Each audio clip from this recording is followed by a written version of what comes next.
Sáquennos de aquí. Una entrevista de Nikki Eltz a María Sima.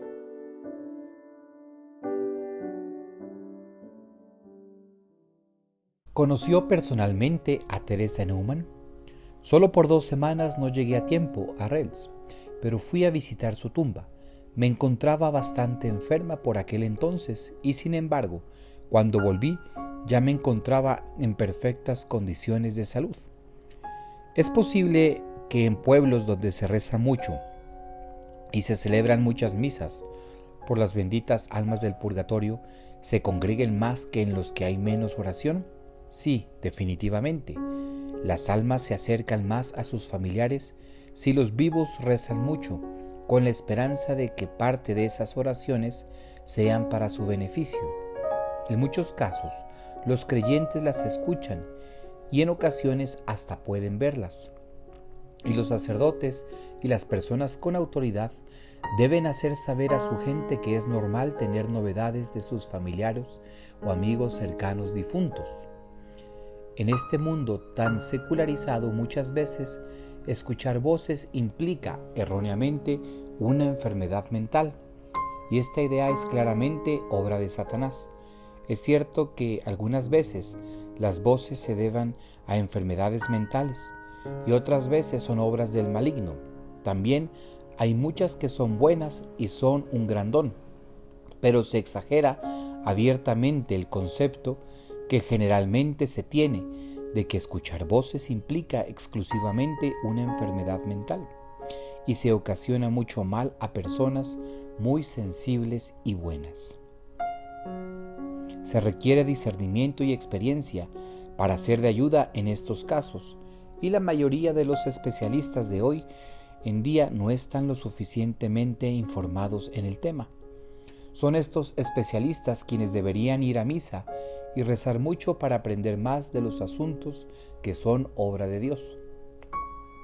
En su opinión, ¿se celebran suficientes misas por las almas de los familiares y amigos difuntos que se encuentran en el purgatorio? No, en absoluto. Y una parte importante de mi apostolado es rezar y animar para que lo hagan con mayor frecuencia. Deberíamos asistir y celebrar muchas más misas por ellos. Deberíamos hacerlo periódicamente el día de su cumpleaños, el día de su nombre, en su aniversario de boda y en el aniversario de su muerte. También cuando nos demos cuenta de que estamos pensando mucho en ellos. Siempre hay una razón para que esto sea así y deberíamos hacer algo al respecto inmediatamente. Debemos hacer todo lo que podamos y ofrecerles una misa, que es el mayor obsequio que nosotros podemos darles. ¿A qué se refiere por el día del nombre? Algunas personas lo llaman el día de su santo. En su caso sería el 6 de diciembre, fiesta de San Nicolás. Si les enseñáramos a los niños de hoy acerca de sus santos en lugar de llenarlos con regalos materiales en sus cumpleaños, ¿no los ayudaríamos mucho más a prepararlos para la vida? Festejar los cumpleaños es importante, pero deberíamos poner el énfasis en que los hijos son un regalo de Dios y no en los regalos materiales.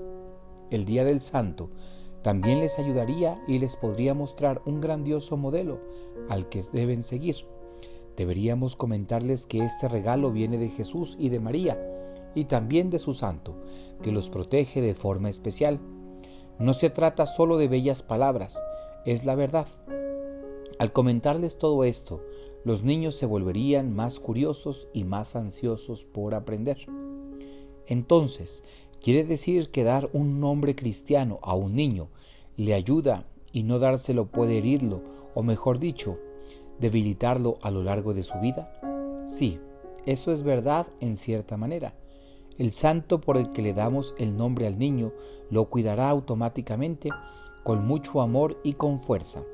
Esta protección se pierde si al niño se le da el nombre que sea, Azucena, por ejemplo. Pero por supuesto, el amor de Dios no disminuye por este motivo, aunque el niño tendrá menos intercesores, y hoy en día deberíamos intentar buscarle la mayor cantidad de intercesores posibles. Estoy segura de que Dios se entristece si le negamos a un niño un intercesor poderoso. Deberíamos brindarles a nuestros hijos todo lo que está a nuestro alcance para su felicidad y plenitud siempre que sea posible.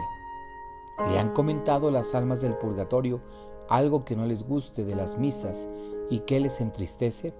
Sí, el así llamado signo de la paz y agarrarse de las manos durante el Padre Nuestro son dos ejemplos.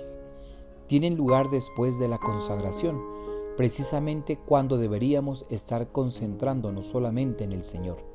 Es entonces cuando Jesús se encuentra más cerca de nosotros, y es entonces cuando todos nos dispersamos, buscando a quién saludar, en lugar de quedarnos en oración profunda con Él, sin interrupciones, sin distraernos con alguien a quien casi no conocemos. Es como traer los rituales sociales dentro de la iglesia, en lugar de acercar a Jesús más profundamente a los fieles. Digo, alguien a quien casi no conocemos para que no bajemos la guardia. Son precisamente los lugares más sagrados donde más se infiltran los seguidores de Satanás. Y el contacto físico fortalece enormemente las maldiciones que desparraman. Qué felices se sienten cuando toman de las manos o incluso abrazan a los fieles justo cuando se han distraído de la presencia de Jesús. El peligro acecha generalmente detrás de una falsa familiaridad o una unidad forzada. Esta forma de proceder, combinada con la falta de confesión, hace que las misas de hoy en día sean una casa fructífera para quienes han elegido atormentar a los seguidores de Cristo. Debemos rezar el Padre Nuestro solamente con quien nos dio la mayor de todas las oraciones, e ir a saludar y a dar la mano fuera más tarde, cuando tengamos tiempo y podamos elegir con quién hacerlo. Ser una verdadera persona de oración y prudente no implica no ser sociable o tener prejuicios. Y también está el aplauso, por supuesto, que es lo peor de todo. Las parroquias son para rezar.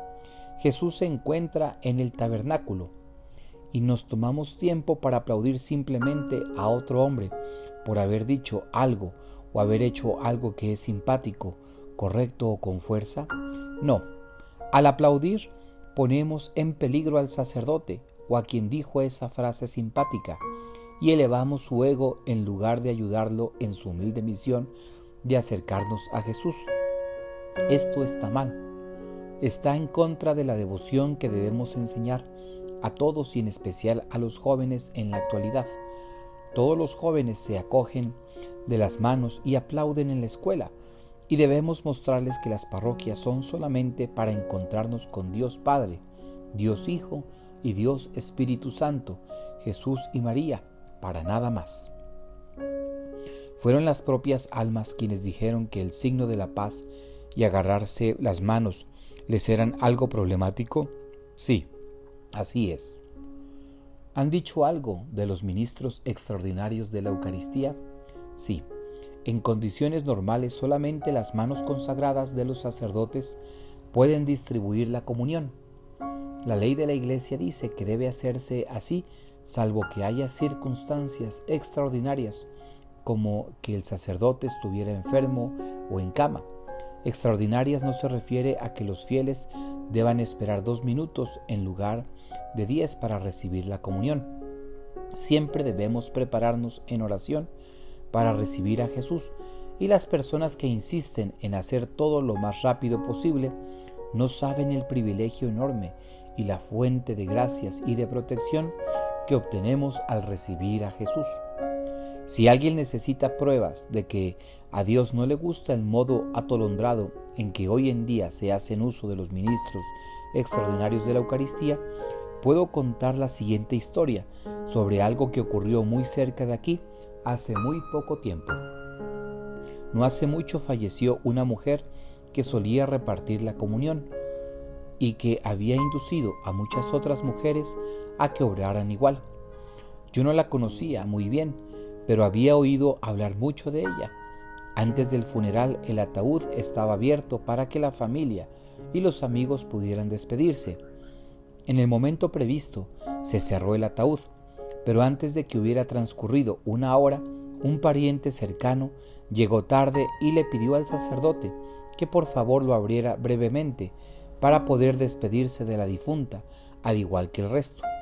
El sacerdote accedió y con una o dos personas presentes levantó la tapa y miró dentro.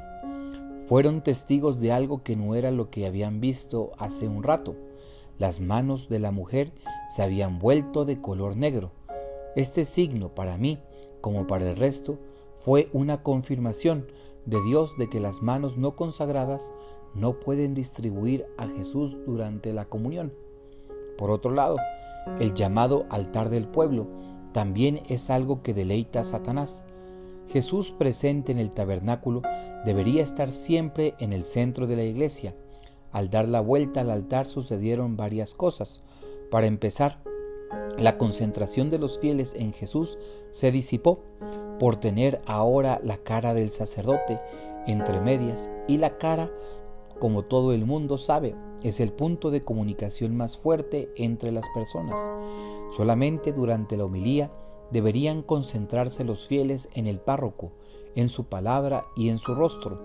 Al dar la vuelta al altar se dejó a Jesús en un lugar secundario, lo que dio como resultado el que se lo dejara en un costado y luego, por último, como sucede hoy en día en muchas iglesias, totalmente separado en un ala distinta o hasta en una habitación totalmente separada.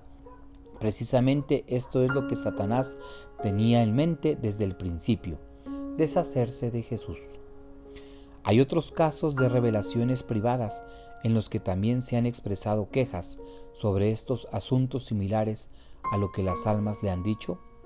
Así es, una aparición mariana que me comentó alguien de confianza confirma ciertamente lo que las almas dicen.